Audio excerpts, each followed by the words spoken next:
Good morning बच्चों। In this lecture we are going to solve some basic problems of irrational inequality. तो बच्चों आज की इस लेक्चर में हम लोग इरेशनल इनइक्वालिटी के कुछ बहुत ही बेसिक प्रॉब्लम्स को सॉल्व करने जा रहे हैं और देखेंगे कि इन प्रॉब्लम्स को कैसे सॉल्व किया जा सकता है और इन प्रॉब्लम्स के हेल्प से हम लोग इरेशनल इनइक्वालिटी के एडवांस एंड टफ प्रॉब्लम्स को कैसे सॉल्व कर पाएंगे। तो आइए स्टार्ट करते हैं इन प्रॉब्लम्स को सॉल्व करना।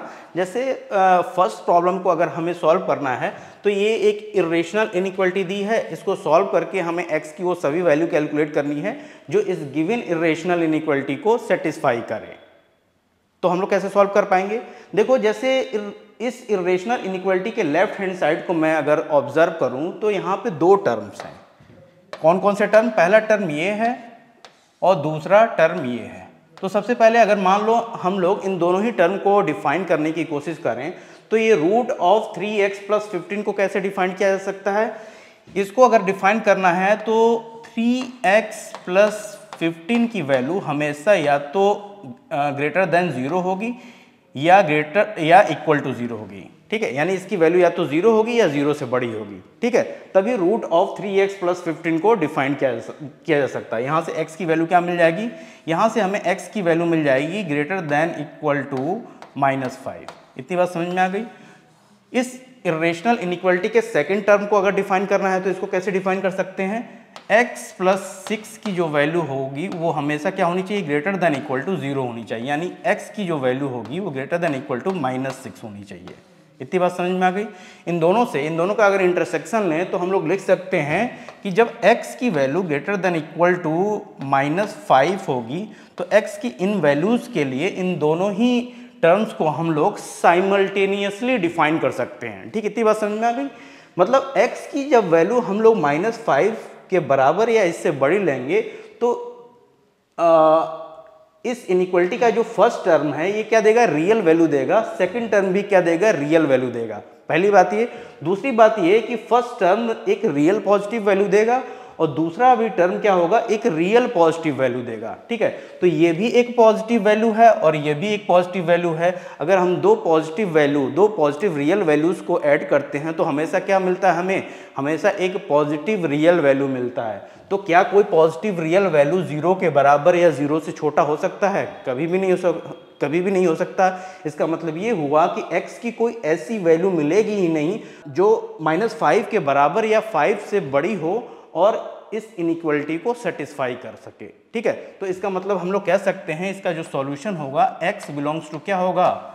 5 होगा, या x बिलोंग्स टू हम लोग लिख सकते हैं एम्प्टी सेट। इतनी बात समझ में आ गई। यही हमारा क्या होगा? सॉल्यूशन होगा इस प्रॉब्लम का। तो इस तरीके से हम लोग क्या कर सकते हैं? इस गिवन प्रॉब्लम को सॉल्व कर सकते हैं। नेक्स्ट प्रॉब्लम देखते हैं। नेक्स्ट प्रॉब्लम कैसे सॉल्व कर पाएंगे? जैसे root of x - 7 is less than -1 है। ठीक है, तो सबसे पहले हम लोग क्या करेंगे? इस गिवन इरेशनल इनइक्वालिटी के लेफ्ट हैंड साइड में जो गिवन टर्म है रूट ऑफ x - 7, हम देखेंगे कि x की किन वैल्यूज के लिए इसको डिफाइन किया जा सकता है। तो मैं सिंपली क्या करूंगा? रूट के अंदर जो फंक्शन है x - 7 उसको greater than equal to 0 put करूंगा। तो x - 7 जब ग्रेटर देन इक्वल टू 0 होगा तो x की वैल्यू हमें क्या मिलेगी? Greater than equal to 7।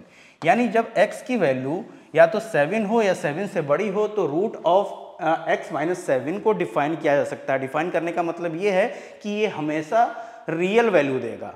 x की इन वैल्यूज के लिए ये हमेशा रियल वैल्यू देगा और एक पॉजिटिव रियल वैल्यू देगा। ठीक है, तो अगर इस इनइक्वालिटी को ऑब्जर्व करें x की इन वैल्यूज के लिए तो ये तो क्या होगा? एक पॉजिटिव रियल वैल्यू देगा।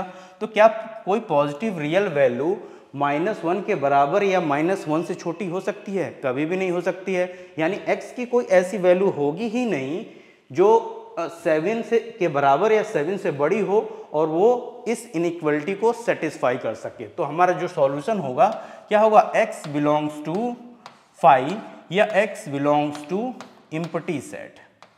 तो इस तरीके से हम लोग क्या कर सकते हैं? इस गिवन प्रॉब्लम को सॉल्व कर सकते हैं। इतनी बात समझ में आ गई आपको?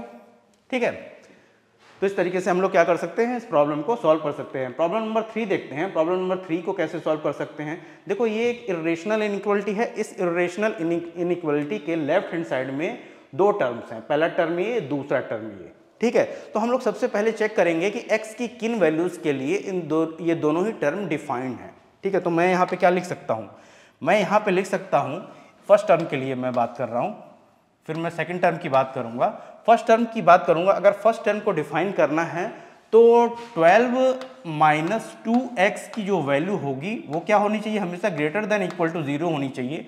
यहाँ से क्या मिल जाएगा, x is less than equal to 6। ठीक है, इतनी बात समझ में आ गई। सेकंड टर्म को अगर डिफाइन करना है तो 2x, यहाँ देखना 2x माइनस 16 की वैल्यू हमेशा ग्रेटर देन इक्वल टू 0 होनी चाहिए। यहाँ से हमें क्या मिल जाएगा, x is greater than equal to 8। ठीक है, तो इसका मतलब ये हुआ कि जब x की वैल्यू 6 या 6 से छोटी होगी, जब x की वैल्यू लेस देन और इक्वल टू 6 है तो ये टर्म डिफाइन होगा, ये टर्म नहीं डिफाइन हो पाएगा। जब x की वैल्यू 8 या 8 से बड़ी होगी तो ये टर्म डिफाइन होगा, ये टर्म डिफाइन नहीं होगा। x की हमें कोई ऐसी वैल्यू मिलेगी ही नहीं जिसके लिए ये दोनों ही टर्म साइमल्टेनियसली डिफाइंड हो सकें। इतनी बात समझ में आ गई। तो हम लोग क्या कह सकते हैं कि मतलब x की कोई ऐसी वैल्यू ही नहीं होगी जो इस इरेशनल इनइक्वालिटी को सेटिस्फाई करें। तो हम लोग सॉल्यूशन लिख सकते हैं x बिलोंग्स टू फाई या x belongs to empty set. तो ये हमारा क्या हो जाएगा, सॉल्यूशन हो जाएगा। इतनी बात समझ में आ गई। ठीक, तो इस तरीके से हम लोग क्या कर सकते हैं, इस प्रॉब्लम को सॉल्व कर सकते हैं।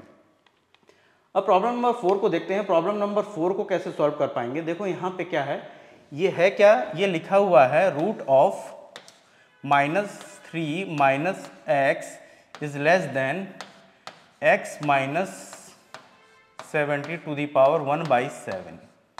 ठीक है, इतनी बात समझ में आ गई। अब देखो, अगर इस प्रॉब्लम को सॉल्व करना है तो इस इरेशनल इनइक्वालिटी के अगर लेफ्ट हैंड साइड वाले इस टर्म को हम लोग देखें तो इस टर्म को डिफाइन अगर हमें करना है तो मुझे क्या लिखना पड़ेगा, इस गिवन टर्म की मैं बात कर रहा हूँ, मुझे लिखना पड़ेगा -3 माइनस x की वैल्यू हमेशा क्या होनी चाहिए, ग्रेटर देन इक्वल टू 0 होनी चाहिए। ठीक है, तो मैं इसको क्या लिख सकता हूँ, मैं लिख सकता हूँ x प्लस 3 की वैल्यू जो होनी चाहिए लेस देन इक्वल टू 0 होनी चाहिए, यानी x की वैल्यू जो होनी चाहिए लेस देन इक्वल टू -3 होनी चाहिए। तो x की इन वैल्यूज़ के लिए ये जो गिवन टर्म है वो क्या होगा, डिफाइन होगा। डिफाइन होने का मतलब क्या है, ये हमेशा एक पॉजिटिव रियल वैल्यू देगा। क्या देगा, ये हमेशा इन वैल्यूज़ के लिए एक पॉजिटिव रियल वैल्यू देगा, पॉजिटिव एंड रियल वैल्यू। इतनी बात समझ में आ गई। मतलब x की वैल्यू जब -3 या -3 से लेसर है तो इन वैल्यूज़ के लिए ये जो टर्म है हमेशा क्या देगा, एक पॉजिटिव रियल वैल्यू देगा। अगर इन्हीं वैल्यूज़ को अगर इस साइड हम लोग सब्स्टिट्यूट करें तो ये क्या देगा, हमेशा नेगेटिव वैल्यू देगा। तो क्या कोई पॉजिटिव वैल्यू हमेशा नेगेटिव वैल्यू से छोटी हो सकती है, कभी भी पॉसिबल नहीं होगा। इसका मतलब ये हुआ कि x की कोई भी वैल्यू पॉसिबल ही नहीं है जो -3 के बराबर या -3 से छोटी हो और वो इस इनइक्वालिटी को सेटिस्फाई कर सके। तो हम लोग क्या लिख सकते हैं, x belongs to phi is our solution. x belongs to, या तो हम लोग लिख सकते हैं x belongs to empty set. ठीक है, this both are same thing, ये दोनों ही क्या है, सेम थिंग है। ठीक है, तो इस तरीके से इस प्रॉब्लम को सॉल्व किया जा सकता है। प्रॉब्लम नंबर 5 देखते हैं। प्रॉब्लम नंबर 5 को कैसे सॉल्व कर पाएंगे, देखो इस इरेशनल इनइक्वालिटी को अगर सॉल्व करना है तो इस इरेशनल इनइक्वालिटी के लेफ्ट हैंड साइड में इन दोनों ही टर्म की बात करेंगे हम लोग। फर्स्ट टर्म ये है और सेकंड टर्म ये है। सबसे पहले हम लोग देख लेते हैं कि फर्स्ट टर्म x की किन वैल्यूज़ के लिए डिफाइंड है। ठीक है, तो अगर रूट ऑफ x को डिफाइन करना है, यानी रूट ऑफ x की हमें रियल वैल्यू चाहिए। रूट ऑफ x को डिफाइन करने का मतलब ये है कि रूट ऑफ x की हमें हमेशा रियल वैल्यू चाहिए होगी। ठीक है, तो रूट ऑफ x हमेशा रियल वैल्यू कब देगा, रूट के अंदर जब पॉजिटिव नंबर हो या 0 हो, तब ये क्या देता है, हमेशा रियल वैल्यू देता है। तो हम लोग रूट ऑफ x को डिफाइन करने के लिए सिंपली लिख लेते हैं x is greater than equal to 0। ठीक है, पहली बात ये। और रूट ऑफ x प्लस 25 को डिफाइन करना है तो इसके लिए क्या लिखेंगे, हम लोग लिखेंगे x plus 25 is greater than equal to 0। इससे क्या मिल जाएगा, x is greater than equal to -25। ठीक है, इन दोनों से अगर मैं लिखूं, इन दोनों का इंटरसेक्शन लूं तो मैं लिखूंगा कि जब x is greater than equal to 0 होगा तो इस इनइक्वालिटी के दोनों ही term number 1 and term number 2 दोनों ही क्या होंगे, डिफाइंड होंगे। ठीक है, इतनी बात समझ में आ गई। दोनों ही डिफाइंड होंगे। लेकिन अगर हम लोग x की वैल्यूज जो 0 के बराबर है या 0 से बड़ी है, अगर इस इनइक्वालिटी के लेफ्ट हैंड साइड में सब्स्टिट्यूट करें तो इन दोनों ही टर्म का जो एडिशन होगा वो या तो 5 होगा या 5 से ग्रेटर होगा, ठीक है, कभी भी 5 से लेसर नहीं होगा, ठीक है। यहाँ पे जैसे x बराबर 0 सब्स्टिट्यूट करके देख लो तो ये 0 आएगा प्लस रूट ऑफ क्या हो जाएगा 25, इसकी वैल्यू क्या हो जाएगी 0 + 5, यानी इसकी वैल्यू 5 हो जाएगी। क्या 5 इज लेस देन 5 होता है? कभी भी नहीं होता है, ठीक है। ऐसे x = 1 सब्स्टिट्यूट करके देख लो, तब पर भी क्या होगा, ये वाला जो टर्म होगा, इन दोनों टर्म का जो एडिशन होगा वो हमेशा 5 से ग्रेटर होगा, ठीक। तो x की कोई ऐसी वैल्यू हमें मिलेगी ही नहीं जो 0 या 0 से बड़ी हो और इस इनइक्वालिटी को सेटिस्फाई करे, इस इरेशनल इनइक्वालिटी को सेटिस्फाई करे। तो हम लोग लिख सकते हैं कि x belongs to phi is our solution, और इसको ऐसे भी लिख सकते हैं x belongs to empty set, ठीक है। तो ये क्या हो जाएगा, हमारा सॉल्यूशन होगा, और इस तरीके से हम लोग क्या कर सकते हैं, इस गिवन प्रॉब्लम को सॉल्व कर सकते हैं, ठीक है। इतनी बात समझ में आ गई। नेक्स्ट प्रॉब्लम देखते हैं, नेक्स्ट प्रॉब्लम कैसे सॉल्व कर पाएंगे। देखो अगर इस इरेशनल इनइक्वालिटी को हमें सॉल्व करना है तो सबसे पहले क्या करना होगा, इस इरेशनल इनइक्वालिटी के लेफ्ट हैंड साइड में ये टर्म नंबर 1 है, ये टर्म नंबर 2 है एंड ये टर्म नंबर 3 है। तो हमें सबसे पहले चेक करना होगा कि x की किन वैल्यूज़ के लिए ये तीनों ही टर्म डिफाइंड हैं। तो अगर मैं टर्म नंबर 1 की बात करूं तो रूट x की किन वैल्यूज़ के लिए डिफाइन होता है, सिंपली रूट के अंदर जो भी है x उसको हम लोग क्या कर सकते हैं, x > 0 पुट करते हैं, ठीक है। सिंपली अगर रूट ऑफ -x की मैं बात करूं तो x की किन वैल्यूज़ के लिए डिफाइंड होगा, -x > 0, यानी यहाँ से x < 0 आ जाएगा, ठीक है। इतनी बात समझ में आ गई। इन दोनों ही टर्म की हम लोगों ने बात कर ली। अब टर्म नंबर 3 की मैं बात करूं, 7/x x की किन वैल्यूज़ के लिए डिफाइंड होगा, जब x की value is not equal to 0 होगा, 0 को छोड़ करके x की सभी वैल्यूज़ के लिए ये टर्म डिफाइंड होगा, ठीक है। इतनी बात समझ में आ गई। अब देखो फर्स्ट टर्म जब x की वैल्यू ग्रेटर देन 0 है तब ये डिफाइंड है, लेकिन इन वैल्यूज़ के लिए x जब 0 से बड़ा है, इन वैल्यूज़ के लिए सेकेंड टर्म डिफाइंड नहीं होगा। सिंपली अगर मैं बात करूं x जब 0 से छोटा है तो ये टर्म डिफाइंड होगा, सेकंड नंबर टर्म, लेकिन फर्स्ट नंबर टर्म डिफाइंड नहीं होगा, ठीक है। और जब x की वैल्यू इक्वल टू 0 है तो ये दोनों ही टर्म डिफाइंड होंगे, ये वाला टर्म नहीं डिफाइंड होगा। तो हम कह सकते हैं x की कोई ऐसी वैल्यू मिलेगी ही नहीं जिनके लिए term number 1, 2 and 3 simultaneously defined हो सकें, ठीक है। तो हम लोग कह सकते हैं कि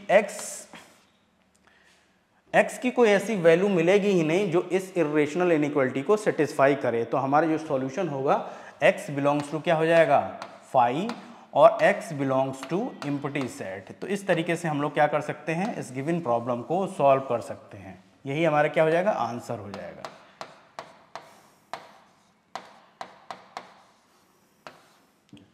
यही हमारा क्या हो जाएगा, आंसर हो जाएगा। प्रॉब्लम नंबर 7 देखते हैं, प्रॉब्लम नंबर 7 को कैसे सॉल्व कर पाएंगे। देखो अगर इस इरेशनल इनइक्वालिटी को हमें सॉल्व करना है तो सबसे पहले इन सभी टर्म्स को हमें डिफाइन करना होगा, ठीक है। तो जैसे मान लो ये टर्म नंबर 1 है, ये टर्म नंबर 2 है और ये टर्म नंबर 3 हो गया, ठीक है। तो सबसे पहले अगर टर्म नंबर 1 को हमें डिफाइन करना है तो रूट ऑफ x - 1 को डिफाइन करना है। डिफाइन करने का मतलब ये होता है कि हमें x की वो सभी वैल्यू कैलकुलेट करनी है जिसके लिए रूट ऑफ x - 1 हमेशा रियल पॉजिटिव वैल्यू दें, ठीक है। इतनी बात समझ में आ गई। तो x - 1 is greater than equal to 0 के लिए, यानी x is greater than equal to 1 के लिए रूट ऑफ x - 1 हमेशा पॉजिटिव रियल वैल्यू देगा, पॉजिटिव रियल वैल्यू देगा, ठीक है। मतलब x is greater than equal to 1 के लिए रूट ऑफ x - 1 डिफाइंड है। ऐसे ही इस टर्म की बात करें तो जब x + 15 is greater than equal to 0 है, यानी x is greater than equal to -15 है, तो ये सेकंड टर्म डिफाइंड है होगा, यानी x की इन वैल्यूज़ के लिए रूट ऑफ x + 15 हमेशा क्या देगा, रियल वैल्यू देगा, ठीक है। इतनी बात समझ में आ गई। अब देखो इन दोनों का अगर इंटरसेक्शन ले लें तो हम लोग कह सकते हैं कि जब x की value greater than equal to 1 होगी तो ये दोनों ही टर्म नंबर 1 और टर्म नंबर 2 दोनों ही साइमल्टेनियसली डिफाइंड होंगे और साइमल्टेनियसली रियल वैल्यूज देंगे, ठीक है। तो x ग्रेटर देन जब 1 होगा तो ये दोनों ही टर्म क्या होंगे, डिफाइंड होंगे, ठीक है। x ग्रेटर देन 1 के लिए टर्म नंबर 3 भी डिफाइंड हो जाएगा। इतनी बात समझ में आ गई। लेकिन अगर हम गौर करें तो हम लोग पाएंगे कि x जब ग्रेटर देन और इक्वल टू 1 है, तो ये जो फर्स्ट टर्म है, कौन सा, जो फर्स्ट टर्म की जो वैल्यू होगी, इसकी जो इस फर्स्ट टर्म की जो वैल्यू होगी वो सेकंड टर्म की वैल्यू से हमेशा क्या होगी, लेसर होगी। तो इन दोनों का डिफरेंस हमेशा क्या होगा, मतलब 1 माइनस 2 का डिफरेंस x की इन वैल्यूज के लिए नेगेटिव होगा, ठीक है। और इधर x की इन वैल्यूज के लिए रूट ऑफ x की वैल्यू क्या होगी, हमेशा पॉजिटिव होगी, ठीक है। तो क्या कभी कोई नेगेटिव नंबर किसी पॉजिटिव नंबर से ग्रेटर हो पाएगा, बड़ा हो पाएगा, कभी भी पॉसिबल नहीं होगा। यानी हम लोग कह सकते हैं x की कोई वैल्यू ऐसी पॉसिबल ही नहीं होगी जो 1 या 1 से बड़ी हो और इस इरेशनल इनइक्वलिटी को सेटिस्फाई करें। तो हम लोग लिख सकते हैं कि x belongs to phi is our solution, या इसको ऐसे भी लिख सकते हैं x belongs to empty set, ठीक है। यही हमारा क्या हो जाएगा, सॉल्यूशन हो जाएगा, यही हमारा क्या हो जाएगा, आंसर हो जाएगा। दिस इज आवर आंसर, ठीक है। तो इस तरीके से इन प्रॉब्लम्स को सॉल्व किया जा सकता है, ठीक। हम लोगों ने इन प्रॉब्लम को सॉल्व कर लिया। नेक्स्ट प्रॉब्लम देखते हैं। नेक्स्ट प्रॉब्लम क्या है, नेक्स्ट प्रॉब्लम कुछ एडवांस प्रॉब्लम्स हैं, कुछ टफ प्रॉब्लम्स हैं, इन प्रॉब्लम्स को हम लोग सॉल्व करेंगे, ठीक है। आइए देखते हैं।